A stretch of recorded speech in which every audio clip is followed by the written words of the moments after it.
పీఓసీతో చేసిన వినాయకుడిని వాడడం వల్ల వాటర్ పొల్యూషన్ చాలా జరుగుతుంది.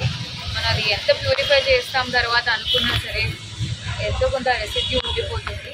అలా కాకుండా మట్టి వినాయకుడు డెఫినెట్గా మన ఎన్వైర్న్మెంట్కి మంచిది, మన ఇంటికి మంచిది అని నేను స్ట్రాంగ్గా బిలీవ్ చేస్తాను.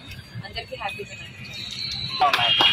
మేడం ఇందులో విత్తనాలు పెట్టించాం మేడం, ఎవరైనా కానీ వాళ్ళ ఇంట్లోనే